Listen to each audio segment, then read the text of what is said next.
Good morning mga partner. We have just received yung first batch ng foam cream soap natin. This is from Thailand. So I would like to thank yung ating partner from Bangkok, Thailand, Mr. Amazing. Now, bago natin ibenta ito, syempre gusto namin makita ninyo yung effect at masubukan mismo ng inyong distributor dito sa Pilipinas. So, ang foam cream soap is already available here dito sa bansa natin. Okay, so dito sa video na to, we are equipped with this clock para makita nyo na real time at hindi edited itong video na to. Ngayon, papakita ko rin sa inyo yung aking kamay. Yan, sige, i-focus mo partner, makikita mo yan. Pantay po yan. Okay? Sige. So i-focus mo lang, at bubuksan ko na to. Kung gusto nyo tipirin yung paggamit ng foam cream soap, medyo malaki to, 120 grams, pwede nyo hatiin sa gitna. Okay?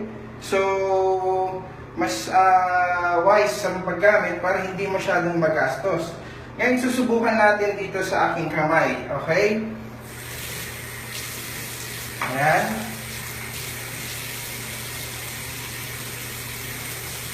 Oops, medyo magastos sa tubig. Okay? Ayan. So,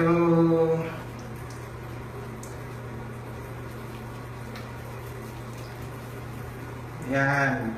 Kuskusin nyo ng mabuti para mawala yung mga oil ng skin ninyo at syempre yung libag para talagang maging effective yung sabon natin. Okay? Remember na yung sabon natin ay foam cream soap. So ibig sabihin, meron itong cream na nagbibigay ng instant whitening effect sa kamay natin. Okay? Siyempre, medyo bababad mo yung kamay mo ng mga 2 to 3 minutes or 5 minutes. Pagpapaganda ng kutis, it takes time. Diba? Sabi nga nila na kung talagang gusto mong gumanda ng kutis mo, paghirapan mo. Wala naman talaga yung instant eh. Okay?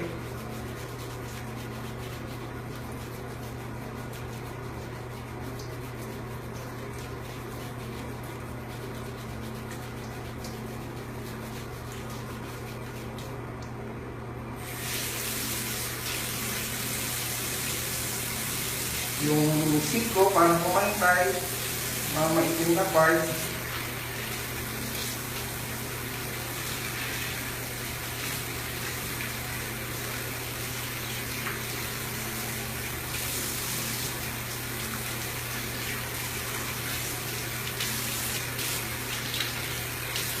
Okay, punasan natin.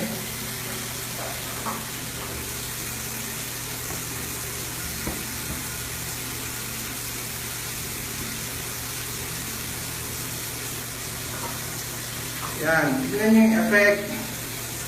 Kung pantay pa rin ba sila o may pagkakaiba. Kita nyo? Medyo mas light yung kabila. Okay? Yan po yung effect ng cream ng ating sabon. That's the foam cream soap. Okay? Of course, meron din itong lasting effect. Kung gusto nyo talaga na maging permanent yung puti nyo, gagamitin nyo ito ng tuloy-tuloy. So, definitely it will not happen for a short time. Dahil nga, yung sabon natin, may gluten na ingredients to, yun yung magpapaputi sa atin. Pero sabi ko nga, definitely, it will not happen for a short time. Continuous use po. Alright, thank you.